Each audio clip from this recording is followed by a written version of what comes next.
총선의 계절이 다가왔습니다. 각 당은 후보를 정하는 등 본격적인 총선 준비에 들어갔습니다. 이번 총선에도 기독당이라는 이름을 내걸고 선거를 준비하는 정당들이 있는데요. 우선 창당 대회를 치른 기독자유당이 있고요. 또 기존에 있던 기독당, 또 창당을 준비 중인 진리대한당이 있습니다. 이번엔 국회의원을 배출할 수 있을까요? 이순규 기자와 함께 살펴보겠습니다. 이 기자, 먼저 기독당의 역사부터 짚어볼까요? 네, 기독교계가 기독당이라는 이름으로 총선에 참여한 건 지난 2004년이 처음이었습니다. 당시에 조용기 목사와 김중곤 목사가 주도해서 한국기독당이라는 이름으로 창당을 했었는데요. 총선에서 약 600만 표를 얻을 것이라고 호기롭게 외쳤지만 결과는 약 22만 표, 득표율은 1.07%에 그쳤습니다. 2008년 총선에는 기독사랑실천당이라는 이름의 기독정당이 도전장을 내밀었습니다. 장경동 목사와 전광훈 목사가 전면에 나서면서 2.59%라는 득표율을 얻었는데요. 기독당 입장에서는 역대 최고 득표율이었습니다. 하지만 비례대표를 배출할 수 있는 3%는 넘지 못했는데요. 지난 총선이죠. 2012년 19대 총선에서도 기독당은 후보를 배출하고 선거에 뛰어들었습니다. 전광훈 목사가 이끄는 기독자유민주당과 정훈 목사가 이끄는 한국기독당이 출마해 각각 1.2%와 0.25%의 득표율을 기록했습니다. 두 당의 득표율을 합쳐도 1.45%에 불과해 사실상 반토막이 난 겁니다. 그렇다면 결과적으로 이제 3번의 총선을 치르는 동안 후보들은 끊임없이 기독당이 내긴 냈는데 국회의원은 한 명도 배출을 하지 못했다는 거예요. 네, 그런 셈이죠. 근데 이번 4월 총선에도 기독당 이름으로서 후보를 배출을 한다면서요? 네, 이번 4월 총선에서도 도전장을 내밀었습니다. 전광훈 목사가 이끄는 기독자유당과 기존에 있던 기독당, 그리고 창당을 준비 중인 대한진리당이 있습니다.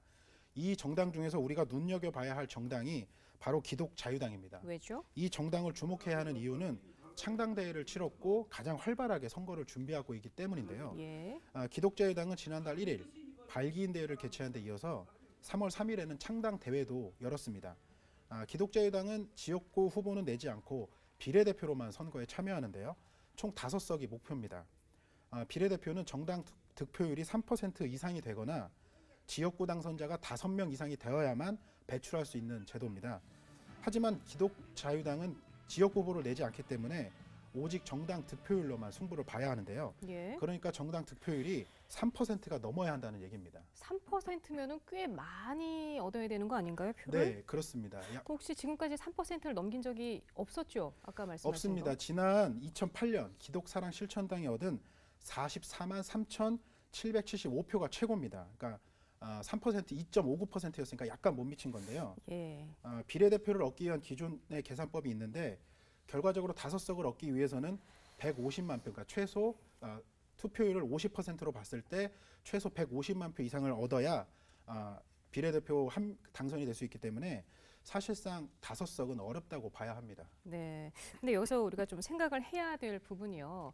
교회 다니는 사람들이 정말 한 표씩만 찍어주면 150만 표는 넘잖아요. 근데 왜 교인들에게조차 지지를 받지 못했다는 그런 얘기가 되는데 왜 그랬다고 보십니까? 네, 기독자유당이 추구하는 가치관을 살펴보시면 그 이유를 잘 아실 수 있을 겁니다. 이번 기독자유당의 경우 창당대회를 열면서 동성애와 이슬람 그리고 반기독교적 악법을 저지하기 위해서 국회에 진출하겠다고 공언을 했는데요. 사실 이런 주장은 국회 밖에서도 할 수 있습니다. 그렇죠. 꼭 국회로 들어가야만 할 수 있는 게 아니거든요. 또 실제로 일부 기독교인들의 반발로 차별금지법 등이 통과가 안 되고 있는 상황입니다. 자신들의 주장을 관철시키기 위해서 국회로 들어가야 한다는 주장은 교회를 등에 업고 권력을 만들겠다는 것으로 보여서 비판의 여지가 있습니다. 그렇게 보일 수 있네요. 오히려 기독당이라는 이름을 내걸었다면 소외된 이웃을 위한 정책을 만들다든지 우리 사회 약자들을 보호하겠다는 가치를 추구하는 것이 기독교적 가치에 더 부합된다고 볼 수 있습니다. 그러니까 한마디로 기독당이 추구하는 가치가 교인들에게도 공감을 얻지 못했다 이렇게 볼 수 있을 것 같아요. 네, 그렇습니다. 근데 혹시 이런 생각 갖고 있는 거 아니에요? 몇몇 대형 교회만 등에 업으면은 충분히 표를 얻을 수 있다. 뭐 이런 거 아닐까요? 네, 정확히 보셨는데요. 사실 기독자유당이 그런 부분에 고무되어 있습니다. 일부 대형교회 목회자들이 기독자유당이 주최하는 기도에 참가하거나 자신이 속한 교단으로 초청해 얘기를 듣곤 했으니까요. 하지만 2004년 총선 당시에도 그랬습니다. 당시에는 정말 처음 총선에 도전하는 것이었기 때문에 조용기 목사를 비롯해서 쟁쟁한 목사들이 지지를 많이 했었습니다. 창당대회도 63빌딩에서 할 정도로 대규모로 했었거든요. 하지만 결과는 아시다시피 참담했습니다. 대형교회 목회자들이 참여한다고 그 교회 교인들도 기독 자유당을 찍을 거라고 생각한다면 이건 엄청난 오산입니다. 네. 또 있습니다.